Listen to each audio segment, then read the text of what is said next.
afternoon, boys and girls, and welcome to reading. So today, just like we did from last week, I'm going to take you a step-by-step on how to get to today's reading of an origin myth.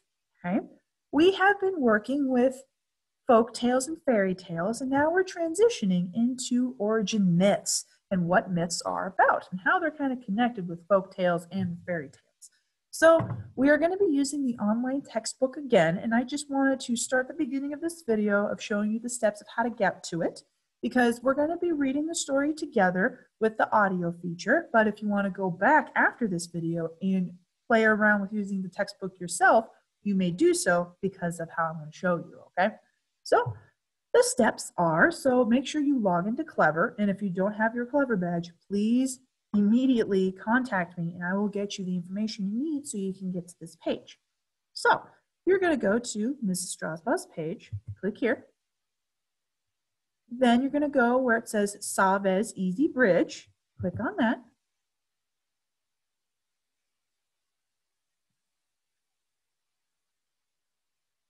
Okay, and we are in reading, so we're going to go right here and you're going to click on this little blue arrow. It's going to drop down. My View Literacy Textbook, click on that. All right, we're going to browse because we need to find the actual textbook. We're going to be using Literacy with the Bats. Student Interactive.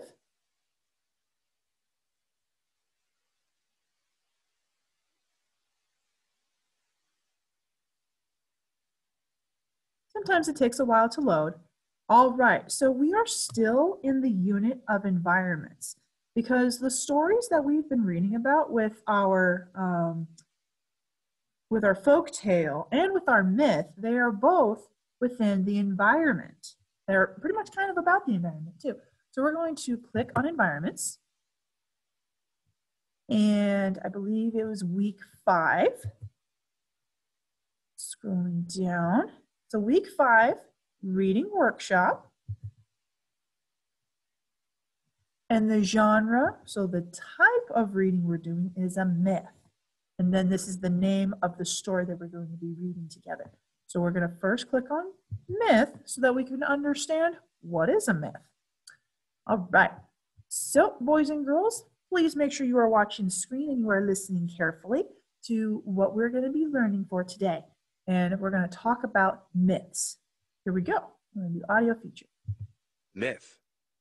Myths are old stories passed along by word of mouth. An origin myth is a type of traditional tale. An origin myth explains something in nature that people who lived long ago could not understand, such as the sunrise, tides, or fire. Often includes gods or creatures with powers. Turn and talk. How would you describe the characters and plot of a well-known origin myth you have read? Explain how you could tell that you were reading an origin myth. So I'm going to kind of talk about that too, because when I was a kid, the type of myths that I learned were about Greek mythology and about the different types of gods in the Greek culture, like learning about Zeus and Hercules and Hermes, just learning about the different types of gods and what they represent. And that is the kind of myths that I was used to when I was your age. And the kind of plots with those, it's kind of about how, basically how the world began. Because Zeus, he was in charge of, thunder and lightning. And so how that kind of came into being. And with, what's the god of the sea? The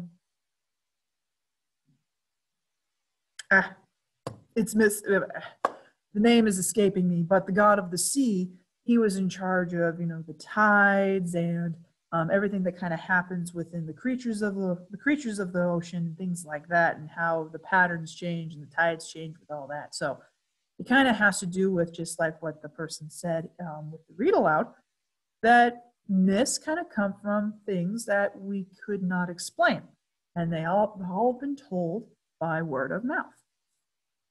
So boys and girls, make sure that you kind of stop and think in what you think the kind of myths that you have probably heard of. or read about. If you haven't, that is okay. You're going to learn about one today. So if you need to, pause this video. Okay. Be a fluent reader. Fluent readers read with prosody or expression. Traditional tales may contain italicized words and dialogue between characters, which you can use to practice reading with prosody. When reading traditional tales aloud, raise the pitch of your voice at the end of a sentence if you see a question mark. Read with strong emotion when you see an italicized word followed by an exclamation point. Origin Myth Anchor Chart. Purpose: to explain something about nature. Characters might be gods, goddesses, or fantastic creatures with special powers. Stories were passed down by word of mouth by the people who lived long ago. The stories helped people make sense of something in the natural world that they could not understand. All right, boys and girls, this anchor chart that you see in front of you, there is a copy of that in Schoology for you to kind of copy so that you can write this down yourself, or to print out a copy if you wish to do that as well. So with that being said, we're going to go hit the next button. Should lead us to our reading for today. All right, so the myth that we are going to be reading about is called the Golden Flower. All right, now boys and girls, before you watch this video, you are given directions to go over the vocabulary. So it looks like this for you guys.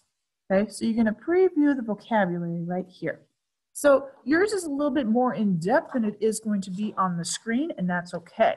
Because before we get started, I'm just going to scroll down. Are you going to let me? Well, you're not letting me scroll down. That's weird. Let's hide the image. Maybe it'll give us more room. Okay.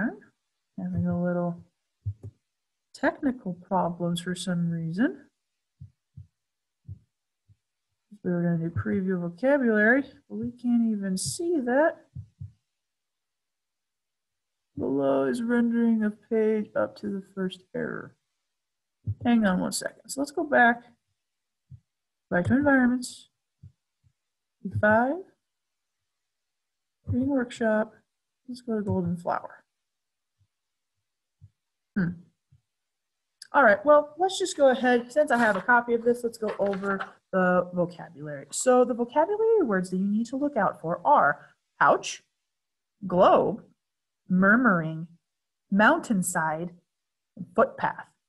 So while we are reading along with this story, make sure that you're looking for those vocabulary words.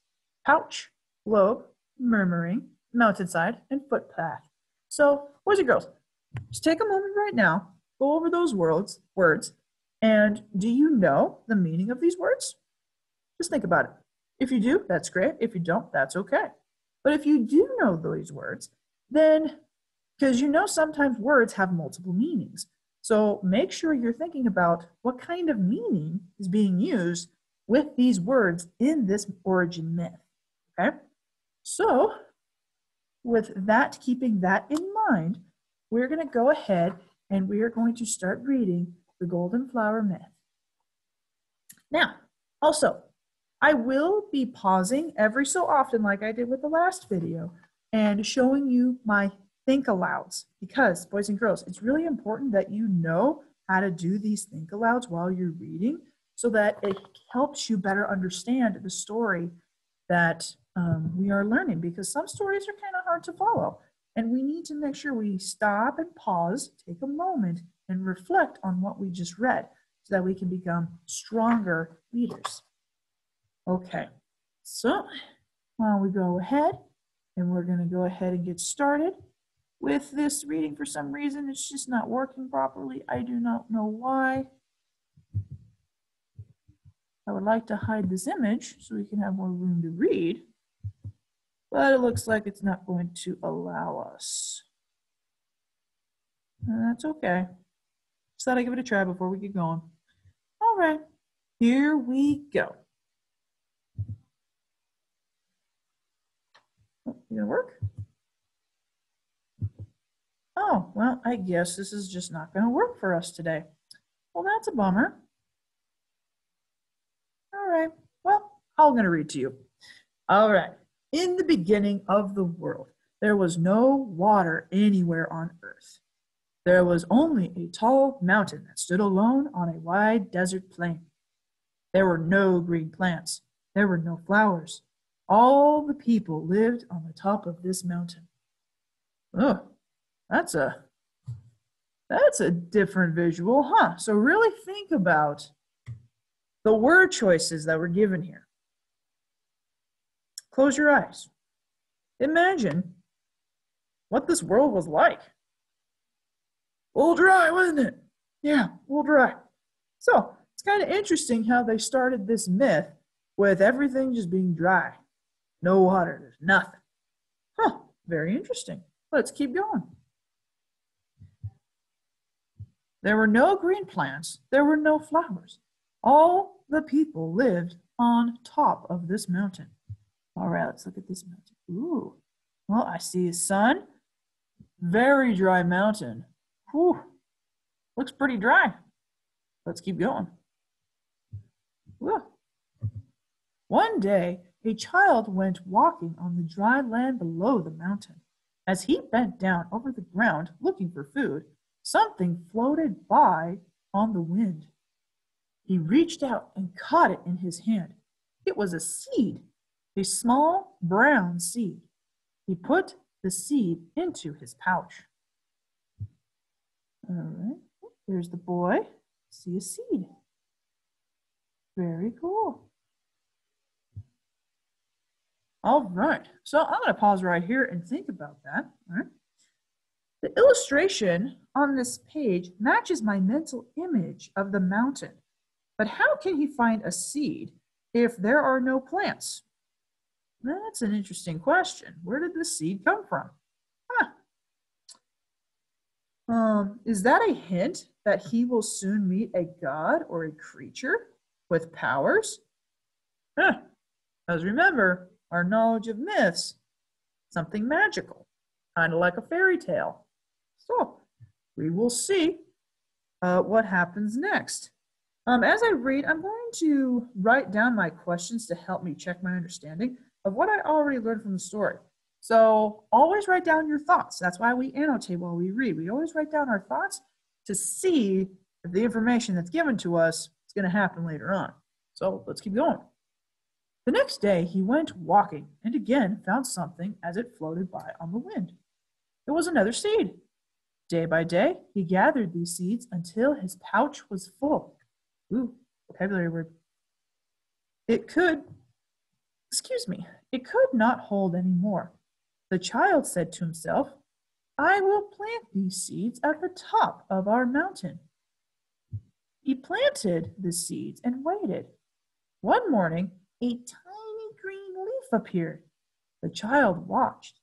From under the ground, a forest began to grow high on top of the mountain. Wow.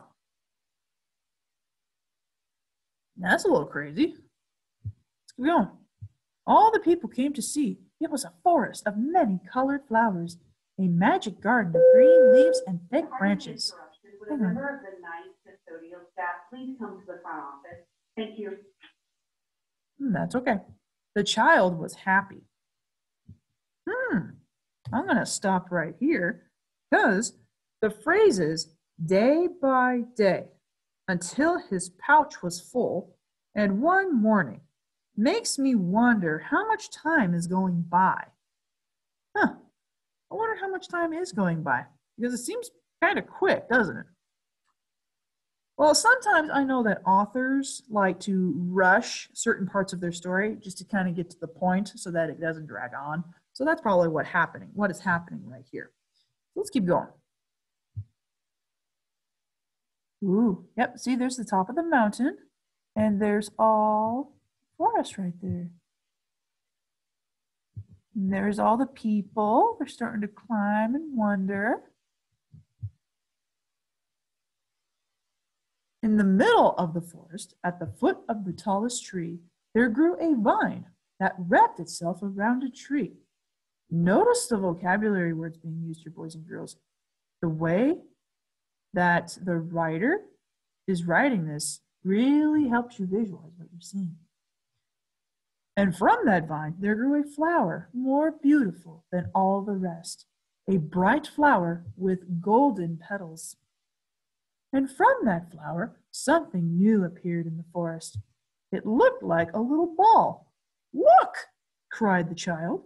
"Something is growing out of the flower." Oh, still going. So let's look at this picture. Oh, there's the boy, and there's another, there looks like a girl right there. All right, so here is something growing out of the ground. Very cool. Ooh, I like how they designed it.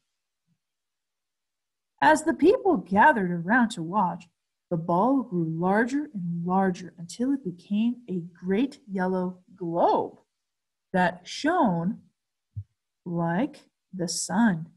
Even as they walked on the dry land far below, people could see it shining on top of the mountain. Ooh, this is a pretty big plant of some sort. All right. So I'm going to stop right here because after reading paragraph 10, so the last paragraph I just read, the illustration shows how big the ball is, but the detail that the people on the dry land below the mountain can see the ball reminds me of my prediction about water. Will water be the next thing that magically appears? Ooh, I kind of wonder, because remember, it's myths kind of talk about environments. So let's see what happens. One woman said, if you put your ear next to the ball, you can hear strange noises coming from inside. People listened. Strange sounds and murmuring could be heard, but no one knew what was inside, what was hidden inside. The people were afraid. After that, they all stayed away. Even the child stayed away. One day, a man walking on the desert plain saw the golden ball. He said, if that shining ball were mine, I would have the power of the sun. I could light up the sky or make darkness fall. And he ran toward it, climbing up. Woo. Oh, there we go. I could light up. There we go. Nope, okay, that's okay. But at least we got here. All right, sorry. One day, a man walking on the desert plain saw the golden ball. He said, if that shining ball were mine, I would have the power of the sun. I could light up the sky or make darkness fall. And he ran toward it, climbing up the rocky mountainside. All right, so there's our illustration, really showing us what's going to happen.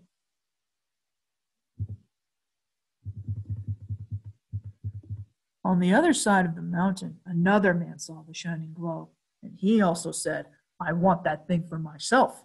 It will give me great powers. He too began to run. Each one climbed quickly. Each one found a footpath that led to the tree. All right, I'm just going to stop right here. Reading about these two men who want the ball for themselves makes me wonder if this myth will teach a lesson, kind of like how folk tales teach us a lesson. So there's kind of a connection between that as well.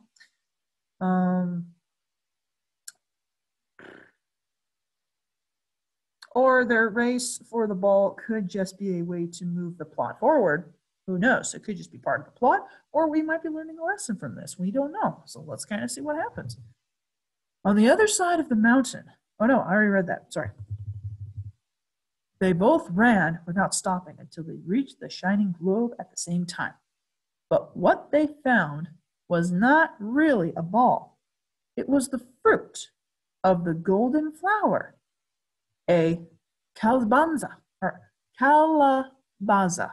a pumpkin.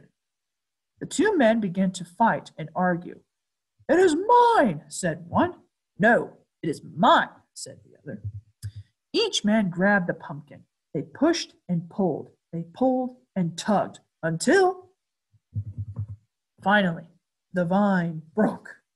The pumpkin began to roll down the mountain faster and faster until it crashed into a sharp rock and burst apart. Uh-oh. Let's look at the visual here.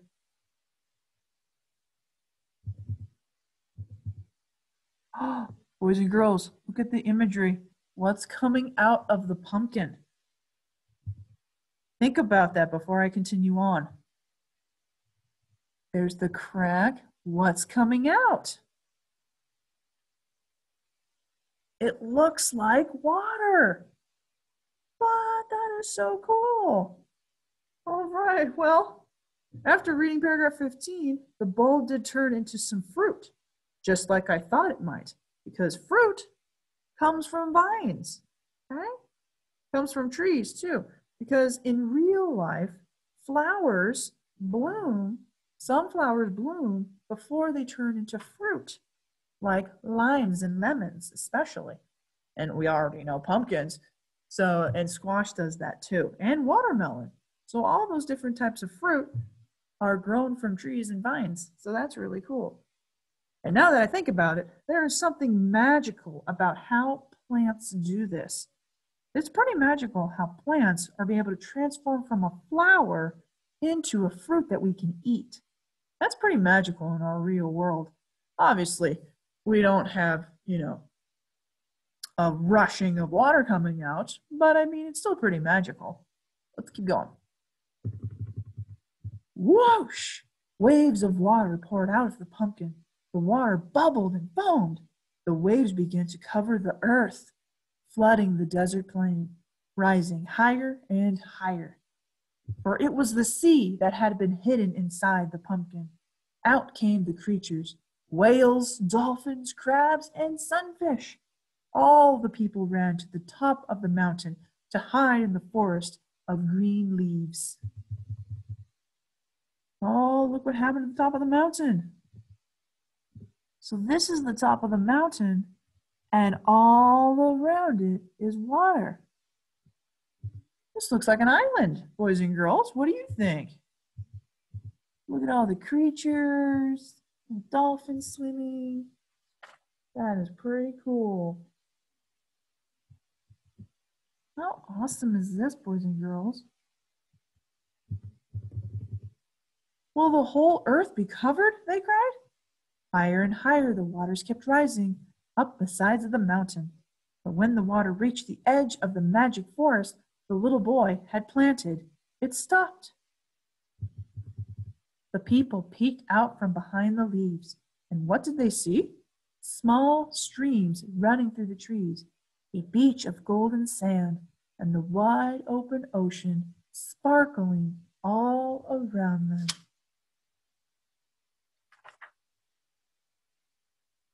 Now, or let's look at that. Oh, wow, look at the illustrations. You see the difference between how the story first started and now how it is? That's pretty cool. The whale there, little stream of beaches. Now the people could drink from the cool streams and splash in the rippling waves. Now they could gather fish from the flowing tides and plant their crops. I'm going to pause right here, though. How are these people able to survive before, when they didn't have any water or anything? Boys and girls, do you think the people were magical too? Keep that in your mind. Let's keep thinking about this, because let's be honest, no one can survive without water. So where and how did these people survive before all this happened? Interesting. Are the people gods? Because gods don't need to survive on water and all that, because they're magical beings. I don't know, something to think about. Let's look at this next picture. Oh, there's a parrot. We're seeing some more animals. The child laughed and sang as the sun shone down and breezes blew through the green leaves and rustled the many-colored flowers. Water had come to the earth, and that is how the Tiano say, between the sun and the sparkling blue sea, their island home, Borkin, came to be. Wow, that is really cool. So this story, or myth, I should say, came from Tianto. From Puerto Rico. So this is a Puerto Rico origin myth. So that is really cool, boys and girls. All right. Well, that is the end of our story. I hope that you enjoyed it as much as I have. So this is what you're going to be doing next, boys and girls. Now you're going to go back into Schoology and you are going to complete a summary of what this story was about using the little organizer to help you write your paragraph. Okay. So remember, a summary paragraph tells you the main events of beginning, middle, and end. And you're not giving too much detail, but you need to give enough so that it clearly gives us an understanding of the golden flower shortened. Okay. And then you're going to be doing a reflection of the vocabulary words that were in this story. All right. It's been wonderful teaching you today. And remember, if you need to rewatch this video, you may. Or if you want to reread this story on your own, make sure you log into Clever and follow the steps like we did in the beginning of this video. I will see you next time. Bye.